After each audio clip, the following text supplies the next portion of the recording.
आप सबका एक बार फिर से आज के मनन में मैं बहुत बहुत स्वागत करता हूं। मित्र, एक बात कहना चाहता हूं। आज का हमारा विषय यानी मनन का विषय बहुत महत्वपूर्ण होने जा रहा है। ये एक ऐसा विषय है जिस पर चर्चा अक्सर बहुत कम होती है, नहीं के बराबर। आज का विषय होगा भावनाओं पर नियंत्रण, और खास करके तब जबकि क्रोध आ रहा हो या वाद विवाद की स्थिति हो या झगड़ा हो रहा हो, तो विषय होगा भावनाओं का नियंत्रण। मित्र, ऐसा कहते हैं जिसने भावनाओं पर विजय प्राप्त कर लिया या उसे नियंत्रण में रखना सीख लिया, वह संसार का सफलतम व्यक्ति है। मित्र, आज आपको ही बता दूं, यदि अपनी भावनाओं पर नियंत्रण करना आप भी सीख लें तो आज के दिन कहना चाहता हूं, आपको सफल होने से कोई नहीं रोक सकता, यहां तक कि आप स्वयं भी अपने आप को नहीं रोक सकते। हां, बस प्रभु का अनुग्रह होना चाहिए। आइए आगे चलते हैं। तो भावनाएं कहां उत्पन्न होती हैं? हम सब कोई जानते हैं कि भावनाएं मनुष्य के मन में उत्पन्न होती हैं। इसलिए भावनाओं पर वही नियंत्रण कर सकता है जो मन पर नियंत्रण कर सकता है, क्योंकि भावनाएं मन में ही उत्पन्न होती हैं। मित्र, वचन के अनुसार आज एक बात आपको बताऊं, सभी रोगों की दवा है, लेकिन वचन या धर्मशास्त्र बाइबल मन को असाध्य कहता है। और वहां लिखा है, मन में असाध्य रोग लगा है।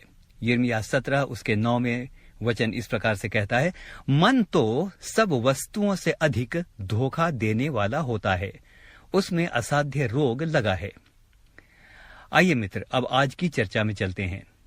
एक बार फिर से आज का विषय आपको कह दूं, और वो ये है, मन को कैसे नियंत्रण में रखें ताकि भावनाएं विशेषकर उस समय नियंत्रित हम कर सकें जब क्रोध आ रहा हो। तो मित्र, आज की चर्चा में चलते हैं और आज हम बात करेंगे भावनाओं को नियंत्रित करने के विशेष उपायों पर। बार बार कह रहा हूं, खासकर उस समय जब क्रोध आ रहा हो। नीति वचन 15 और उसके 18 में इस प्रकार से लिखा है, क्रोधी पुरुष झगड़ा मचाता है, लेकिन जो विलंब से क्रोध करने वाला है वह मुकदमों को दबा देता है। मित्र, झगड़ा होना या वाद विवाद होना या तीखे मतभेद होना जीवन की सामान्य बातें हैं।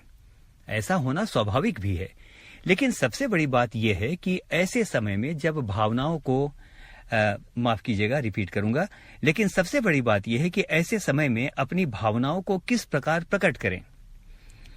देखिए, जब क्रोध आएगा ना, तो भावनाएं तो प्रकट होंगी ही, लेकिन सबसे बड़ा सवाल यह है कि भावनाओं को प्रकट करने की तीव्रता या उसकी डेंसिटी कितनी हो। भावनाओं को क्रोध के समय प्रकट करने के वैसे दसियों तरीके हो सकते हैं, जिनमें चीखना, चिल्लाना, अपशब्द कहना, हाथ पांव पटकना, सामान उठाकर फेंक देना, क्रोध से कांपने लगना, हाथ पांव उठा देना इत्यादि। शाप देना भी इसमें शामिल है। लेकिन मित्र, एक बात है, जिन बातों की चर्चा मैंने अभी की, क्या हाथ पांव चलाने से या कोई सामान फेंक देने से या इस समय कहूंगा शाप देने से क्या समस्याएं हल हो सकती हैं? क्या इन बातों से समस्या हल हो जाएगी? जवाब है, कदापि नहीं, बल्कि इससे समस्या और अधिक बढ़ सकती है। जीवन भर के लिए बातें बिगड़ सकती हैं। इसलिए बहुत जरूरी है कि हम अपने मन या आत्मा को वश में करने की कला सीखें। तो आइए उस कला को सीखते हैं। नीति वचन 25 उसके 28 में इस प्रकार से लिखा है, जिसकी आत्मा वश में नहीं, वह एक ऐसे नगर के समान है जिसकी शहरपनाह तोड़ दी गई हो। यानी जिसका मन वश में नहीं। मन और आत्मा ऑलमोस्ट एक बातें हैं। तो जरा उस नगर के बारे में सोचिए जिसकी दीवारें तोड़ दी गई हों। क्या हाल होगा उस नगर का? कोई भी कहीं से भी घुस सकता है, कुछ भी कर सकता है। वहां सुरक्षा का तो मित्र सवाल ही पैदा नहीं होता। तो मित्र, यही हाल उस व्यक्ति का होता है जिसका मन या आत्मा वश में नहीं है। उसके मन में किसी भी प्रकार के कुविचार घुस सकते हैं, वो कुछ भी सोच सकता है। तो आइए विचार करें कि जब क्रोध आ रहा हो या झगड़ा हो रहा हो, तो उस समय हमें किन किन बातों का खास ध्यान रखना चाहिए। विश्वास कीजिए, यदि इन बातों को ध्यान में रखेंगे तो बहुत हद तक आप क्रोध की स्थिति में अपने मन और अपने मुंह को नियंत्रित कर पाएंगे। तो पहली बात, किसी भी वाद विवाद में या किसी भी झगड़े में या किसी भी मतभेद के समय में देर से या विलंब से बोलिए, यानी बाद में बोलिए। ध्यान से सुनिए या दूसरे पक्ष को पहले बोलने दीजिए। धीरज से सुनिए, बीच में उतावले मत हो जाइए कि मुझे अब मुंह तोड़ जवाब देना है। धीरज से सुनिए। मित्र, हम बहुत अच्छे बोलने वाले हो सकते हैं, ओके? हम बहुत अच्छे बोलने वाले हो सकते हैं, बहुत अच्छे वक्ता हो सकते हैं, लेकिन जरूरी नहीं है कि हम अच्छे सुनने वाले भी हों।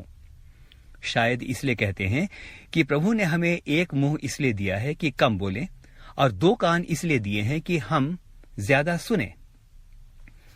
तो हम बात कर रहे थे कि बाद में बोलिए या विलंब से बोलिए। एक पद आपके लिए और नीति वचन 18 उसके 17 में लिखा है, मुकदमे या विवाद में जो पहले बोलता है वह धर्मी जान पड़ता है, परंतु पीछे दूसरा पक्ष वाला आकर उसे ढूंढ लेता है। मित्र, हिंदी का यह अनुवाद थोड़ा अस्पष्ट है। इसका सही अनुवाद है, जो पहले जोर जोर से बोलता है वह शुरू में ठीक व्यक्ति लगता है, लेकिन जब दूसरा व्यक्ति आता है तब तथ्य का पता चलता है। आपने नोट किया होगा कि अक्सर जो गलत होते हैं वो सबसे पहले बोलते हैं और वो जोर जोर से बोलते हैं। राजा सुलेमान क्योंकि न्यायी भी था, उसने अपने न्याय की प्रक्रिया में बहुत सारे ऐसे लोगों को देखा होगा, इसीलिए उसने नीति वचन में ये पद लिखा है। आपने नोट किया होगा कि झगड़े या वाद विवाद की स्थिति में हम क्रोध से बेहद उतावले हो जाते हैं कि जल्दी से जल्दी कुछ ना कुछ बोल पड़ें। मित्र, उतावलेपन से बात करने पर हानि होती है। सभोपदेशक 7 उसके 9 में लिखा है, अपने मन में उतावली से क्रोधित ना हो, क्योंकि क्रोध मूर्खों के ही हृदय में रहता है। तो मित्र, बहुत जरूरी है कि हम सबसे पहले धैर्य से सुन लें और बाद में अपनी बात कहें, लेकिन वह भी सभ्यता और सलोनेपन से। इस बात का सबसे अच्छा उदाहरण स्वयं हमारा प्रभु यीशु मसीह है। सबसे अच्छा उदाहरण। वचन बताता है कि लोग उस पर लगातार दोष पर दोष लगाते रहे, लेकिन वचन साफ साफ कहता है उसने कोई उत्तर ना दिया। जरा सोचिए मित्र, यीशु अपने समय का सबसे प्रभावशाली और प्रखर वक्ता था। वो स्वयं वचन है। क्या उससे बहस में, ज्ञान बुद्धि में कोई जीत सकता था? कदापि नहीं। लेकिन मित्र, उसने दोष लगाए जाने की स्थिति में भी ज्यादा कुछ नहीं कहा और जो भी बोला वह बहुत थोड़ा। तो मित्र, ये इंपॉर्टेंट है कि हम बाद में कहें, शुरू में बातों को सुन लें कि मामला क्या है। दूसरी बात, मित्र, ऐसी स्थिति में बात तो कई बार करनी पड़ती है ना। यदि मतभेद हो रहे हैं, कोई बात पर बात किए जा रहा है, आरोप पर आरोप लगा रहा है, तो बात तो करनी पड़ सकती है। तो यदि बात करनी ही हो तो बात जरूर करें, लेकिन एक काम करें, उसी विषय पर टिके रहें जिस पर विवाद हो रहा है। उसी विषय पर बात करें जिस पर विवाद हो रहा है। कुछ और बातें यहां वहां से ना बोलें, जैसे किसी के पास्ट के बारे में, परिवार के बारे में, शारीरिक अपंगता या कमजोरियों या रंग या अंगों की अक्षमता के बारे में, माता पिता या सगे संबंधियों के बारे में बात ना करें। ध्यान दें, किसी के चरित्र पर बिल्कुल बात ना करें।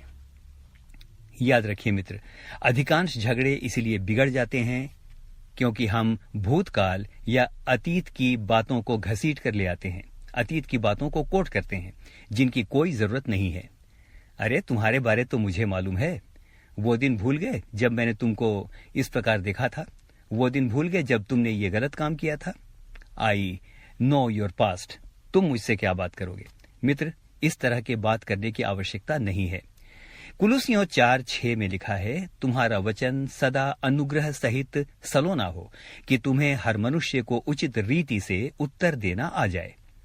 मित्र, स्वाभाविक है कि क्रोधावेश में मन नियंत्रण से बाहर हो जाता है और हम जवाब देने के लिए उतावले हो जाते हैं। हमको लगता है हम टूट पड़े। लेकिन मित्र, एक अंतिम वचन आज के मनन के लिए, आज के मनन में आपके लिए पढ़ता हूं। नीति वचन 29 उसके 20 में लिखा है, क्या तू बातें करने में उतावली करने वाले मनुष्य को देखता है? उससे अधिक तो मूर्ख से ही आशा की जा सकती है। ये वचन कहता है मेरे मित्रों। मित्र, तो क्रोध की स्थिति में हम कई बार कुछ ऐसी बातों का इस्तेमाल कर सकते हैं जो बेहद हानिकारक हो सकती हैं।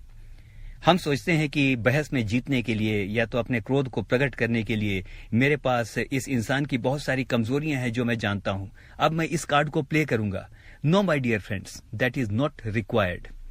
हम में से हर व्यक्ति की कोई ना कोई कमजोरी अवश्य होगी, या कभी ना कभी गलती से कुछ ना कुछ हमसे भूल हुई होगी। हम सभी एक दूसरे की कमजोरियों को जानते हैं, लेकिन प्रयास कीजिए कि क्रोध की अवस्था में उन बातों को कभी ना कहें जो हम सामने वाले के बारे में जानते हैं और अब तक रहस्य के रूप में संभाल कर बैठे हैं। यदि ऐसा हो जाए तो फिर बातें नहीं संभलती हैं। आइए मित्र, हम प्रभु से सामर्थ्य मांगे कि हम आवेश की स्थिति में अपने क्रोध को नियंत्रित कर सकें। और क्रोध यदि हम नियंत्रित कर सकते हैं तो मित्र, आज आपको एक बात बताऊं, बहुत हद तक हम अपने मन की भावनाओं को भी नियंत्रित कर सकते हैं। हम में से हर एक को परमेश्वर बहुतायत के साथ आशीष दे। आमीन और फिर से आमीन।